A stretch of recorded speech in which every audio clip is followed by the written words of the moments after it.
지난 리버풀전 손흥민의 대활약이 아직까지 영국 축구계를 소란스럽게 하고 있습니다. 올 시즌 전반기 역대급 부진이라는 혹평을 들었던 손흥민이지만 콘테 감독의 전술에서 벗어나자 엄청난 기세로 골을 몰아치고 있고, 심지어 원정팀의 지옥이라 불리는 안필드에서도 세계 최고의 센터백과 골키퍼 반다이크와 알리송을 상대로 득점에 성공했기 때문인데요. 이날 손흥민의 득점 장면을 다시 보면 로메로의 롱패스를 환상적인 퍼스트 터치로 받아낸 이후 뒤에서 추격해오는 반다이크를 가볍게 따돌리고 알리송 키퍼의 가랑이를 관통하는 절묘한 슈팅으로 골망을 흔들었는데요. 해당 득점 장면은 손흥민의 라인을 깨는 완벽한 오프더볼 센스와 개인기가 빛났던 순간이며, 영국 언론과 스포츠 전문가들은 손흥민의 놀라운 활약에 주목하고 있습니다. 한편 그럼에도 끝내 패배한 토트넘의 절망적인 수비력은 아직도 논란이 끊이질 않고 있으며, 이에 보다 못한 전 토트넘 감독 조세 무리뉴 또한 한마디 일침을 가하며 화제가 되고 있는데요. 손흥민의 놀라운 활약에 대한 영국 언론과 클롭 감독의 반응, 그리고 전 세계 축구 팬들을 놀라게 한 무리뉴 감독의 한마디, 발빠른 뉴스에서 자세히 알아보겠습니다. 콘테 사단이 전원 물러난 이후 라이언 메이슨 감독 대행의 평가는 대체로 좋은 편입니다. 전적은 1무 1패로 좋지 않지만 그럼에도 밀리고 있는 상황에서 공격진 5명을 넣는 등 파격적인 전술로 공격적인 축구를 구사하면서 형편없는 수비 문제만 해결한다면 충분히 좋은 감독이 될 것이라는 게 주된 평가인데요. 특히 콘테 감독과 달리 손흥민을 제대로 활용하고 있다는 것은 그가 호평을 받는 이유 중 하나입니다.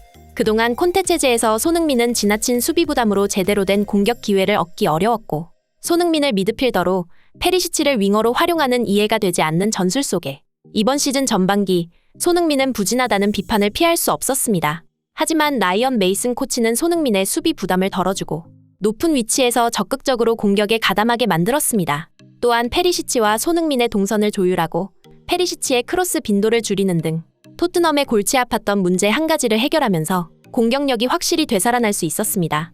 라이언 메이슨의 개선된 전술에서 손흥민의 득점 능력은 여전히 대단했고, 이제 아무도 손흥민의 실력을 의심하는 사람은 없을 정도인데요.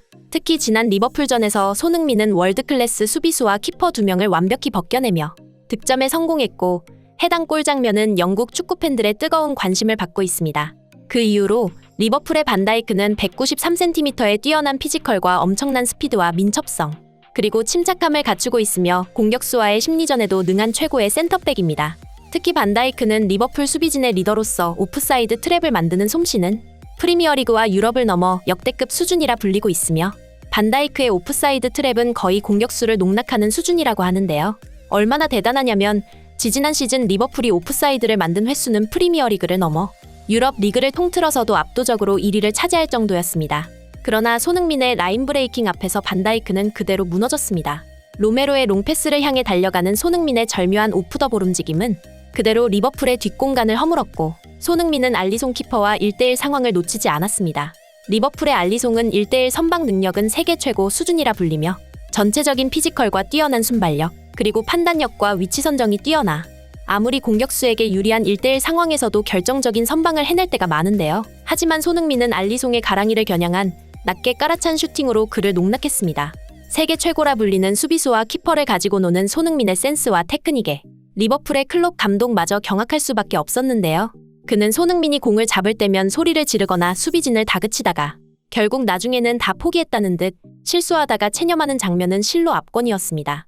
그도 그럴 것이 독일 시절부터 손흥민만 만나면 고전했던 클롭 감독은 이번 실점으로 손흥민 한 사람에게만 총합 14골을 실점했기 때문이죠. 한편 클롭 감독은 경기가 끝난 후 기자회견에서 3대0 상황에서도 끝까지 역습만 했다며 토트넘의 전술을 비판했는데요. 여기서 주목해야 하는 것은 클롭 감독은 경기가 자신의 뜻대로 풀릴 때 상대방을 칭찬하거나 망설임 없는 호탕하고 시원시원한 인터뷰를 하지만, 그렇지 않을 때는 논란이 될 만한 인터뷰를 많이 만들어내는 것으로 알려져 있습니다. 이는 어떤 감독이나 그렇지만 클롭 감독의 반응은 유독 좋지 않은 편이죠. 이번 경기에서 누가 봐도 토트넘은 수비에 문제가 있었지만 클롭 감독이 수비 문제가 아닌 콕 집어 역습 전술을 지적했다는 것은 이날 손흥민이 클롭 감독을 얼마나 괴롭혔는지 잘 알 수 있는 부분이었습니다. 한편 최근 영국에서 다이어를 중심으로 한 토트넘의 절망적인 수비 문제에 대한 논란이 끊이질 않고 있는데요.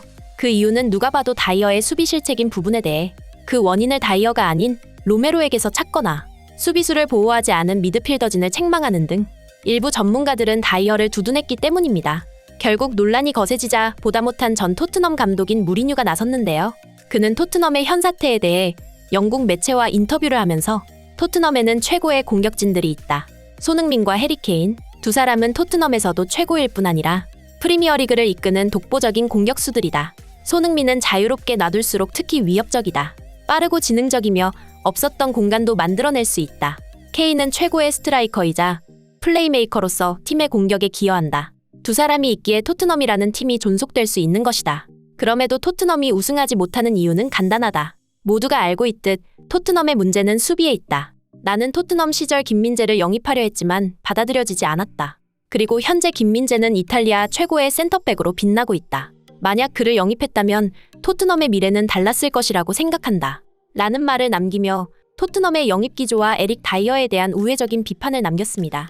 무리뉴 감독은 토트넘 시절 에릭 다이어에 대한 불신을 표출하며 김민재를 영입하려 했던 것으로 잘 알려져 있습니다.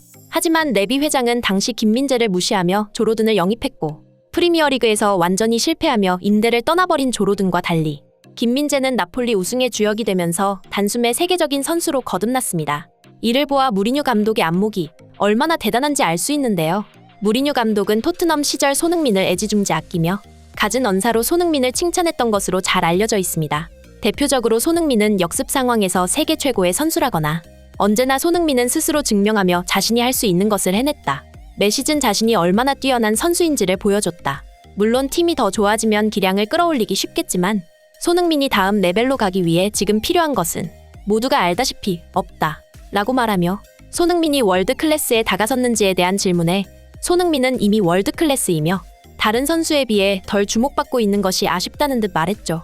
또한 무리뉴 감독이 맡고 있는 AS 로마가 월드컵 기간 중 일본 투어를 가지던 중에 일본 취재진의 일본 축구 선수들을 어떻게 생각하느냐는 질문에 대해 일본 선수들을 지도한 적은 없어서 모르겠지만 아시아 선수들을 지도했었고 특히 운 좋게도 아시아 최고의 선수의 감독이었다. 그렇게 한국인들은 멘탈리티가 정말 뛰어나다는 걸 알게 되었다. 그는 팀을 가장 중요한 것이라고 생각하고 자기 자신이 아니라 팀을 위해 뛰었다. 라고 말하며 손흥민에 대한 찬사를 아끼지 않았죠. 사실 무리뉴 감독이 이처럼 한국인에 대한 좋은 인상을 가지고 있는 것은 오래전 첼시 감독 시절부터인 것으로 알려져 있는데요. 그는 과거 박지성에 대해 뛰어난 축구 지능과 전술 이해도를 가지고 엄청난 활동량과 체력으로 필드를 누비며 팀을 이끈다고 평가하며 이는 자신의 전술에서 핵심이 될 수 있는 유형의 선수기에 박지성을 영입하고 싶다는 의사를 밝혔습니다. 또한 토트넘 시절 손흥민과 함께한 이후 배우기를 좋아하고 겸손해하는 문화를 가진 한국인들은 코칭하기가 매우 좋다. 박지성과 함께했던 알렉스 퍼거슨 감독의 심정을 알 수 있었다. 라고 말하며 손흥민의 아버지 손흥정 감독을 만난 이후 손흥민의 훌륭한 태도가 어디서 나왔는지 그 이유를 알게 되었다며 호평을 하기도 했는데요. 이처럼 최근 유럽 축구 무대에서 손흥민을 중심으로 한 한국 선수들의 활약이 끊이질 않고 있습니다. 나폴리 우승의 주역 김민재 선수와 스페인 최고의 미드필더로 떠오르고 있는 이강인 선수, 그리고 황희찬 선수와 이재성 선수의 활약상도 꾸준히 들려오고 있는데요. 과거 유럽에서는 아시아 축구 선수를 무시하는 경향이 강했지만 현재에는 뛰어난 선수들이 끊임없이 배출되면서 인식이 완벽히 뒤바뀌었죠. 이제는 오히려 무리뉴 감독의 말처럼 겸손한 태도로 배우기를 좋아하고 팀을 위해 헌신할 줄 아는 한국인 선수들을 선호하는 구단이 많아졌다고 합니다. 이러한 추세는 한국 선수들의 유럽 진출을 더욱 가속화시킬 것으로 보이는데요. 앞으로도 유럽 축구 무대에서 활약하는 한국 선수들이 멋진 성과 일궈내길 바라면서 오늘 준비한 영상 마치겠습니다. 이상 발빠른 뉴스였습니다.